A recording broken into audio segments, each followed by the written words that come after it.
there is this science behind teams, and usually teams work because they have these habits, these unwritten agreements, which are called group norms. Yeah. And the thing about Saturday Night Live is, and I didn't really realize this until I started talking to people, Saturday Night Live should have been the biggest failure on earth, because when Lorne Michaels starts Saturday Night Live in the 1970s, he gets all these comics who really don't know each other. They're all misanthropes, because most comics are like kind of kind of dark. Yeah, they got some prickly bit of edges, dark, right? yeah.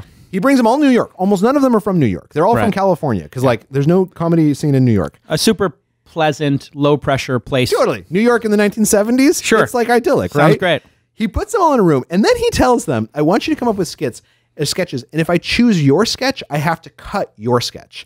Then on top of that, all these people are like doing drugs like crazy, and they're sleeping with each other on a regular basis. Right. Right? So like this should have been a disaster. Right.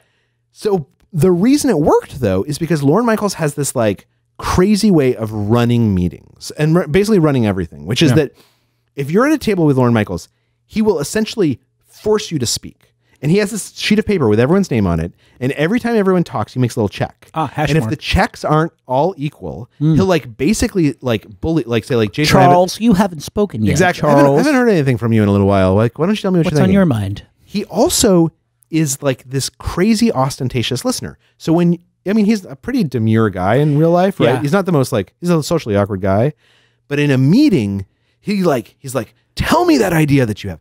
And he repeats back, what I hear you saying is, and if you're staring off in the corner, he'll be like, Jason, it looks like you're thinking about something really important. Tell me what you're thinking about, right? Like he picks up on all these nonverbal cues. Lucy, you're sleeping. Are you on heroin or do you have a thought? Exactly. You look really upset. Like and this is someone who's just like, maybe like kind of like wandering off. He's like, you look hungover. Yeah, exactly. Hungover. You look like you're struggling with something. Let's take a moment and talk about like how are you today? Yeah. And like the crazy thing is that when the leader does that, the rest of the team tends to mimic them. Like we know this from studies, right? This is how teams and meetings work. And this is actually in the literature, this is known as psychological safety. This is creating group norms that create psychological safety, which is, there's a whole bunch of building blocks, but the two most important ones are ostentatious listening and equality and conversational turn taking, and picking up on these nonverbal cues. And like, it's like magic. You can take people, we've all been on teams before where we don't actually like the other people on the teams, for sure. but the team works great. And it's usually because there are these habits like this. Listening to each other. Yeah. And being an active listener, I guess is what people call it. Being present now. Exactly. Being present now and feeling like you had your voice, that like you were allowed to say anything, and that it was a consequence-free zone, that you could try an idea and it wouldn't be held against you, that there's no political things to be thinking about. Like, all of that stuff matters hugely. Now, prepping for a meeting, what most of us do is we like look at the agenda and we're like, no, we got to bring up that issue, and I want to get a decision on this. We don't think about like, how am I going to like force everyone to speak? How am I going to like how am I going to signal that I'm picking up on nonverbal cues? Because then I know the rest of the team will start doing the same thing. Right. Yeah. That's actually what makes a team I have work. a good hook for that. I always say in a meeting, question, comments, or concerns. Oh, interesting. So I give people permission to ask a question, to just give a comment, or if they have a concern. So I just say, hey, we're wrapping up. Question, comments, concern. And I just go around the table. Give me any of those. And let's just listen to it. Yeah, it's like a little bit of a prompt. So when you think about habit, like in the prompt, it's the prompt for people to just stop for a second and think, is there anything I'm concerned with? And then I say, okay, people always hide from the leader. What's the problem? Right. What are we worried about? And I just say, what are you worried about, Ashley? What are you worried about with this event, Jackie?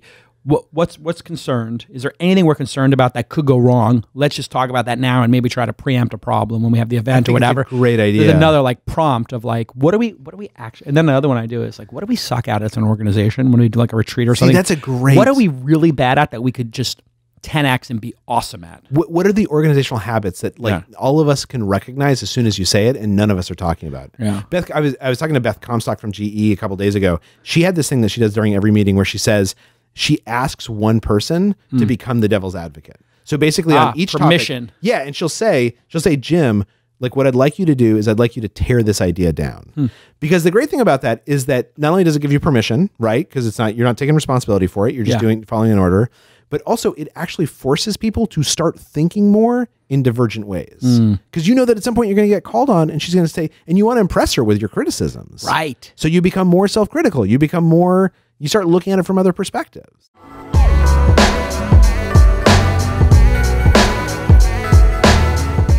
Hey, everybody, let me take a moment to tell you about the awesome Squarespace. I use Squarespace all the time. I think I've created a half dozen websites this year alone. Launch Angel Summit, Founder.University, Angel.University. Every one of our websites we put onto Squarespace here at launch, and we love it. It costs us $10, $20 a month to have an amazing, gorgeous website, and they will even give you a free domain name if you start up for a year. So start your free trial today. No credit card is required. You get a free domain name if you sign up for a year. And if you decide to sign up for Squarespace after the trial, use the promo code TWIST and you will get 10% off your first purchase. You will have a professionally designed website. You can pick from all these amazing, beautiful templates, and it works everywhere, on mobile, on your desktop, on a wide monitor, on a small monitor, on an iPad, on an iPhone, Android. It doesn't matter what you're using. It will look beautiful. State-of-the-art tech, secure and stable. It can withstand massive amounts of traffic when you go viral, and it's trusted by millions, including some of the most respected brands in the world. I am a huge fan of Squarespace. Thank you to Squarespace, and make sure you use that promo code TWIST. So we do it with our in-house creative and our content staff, not by hiring expensive developers. Thanks to my friends at Squarespace. Okay.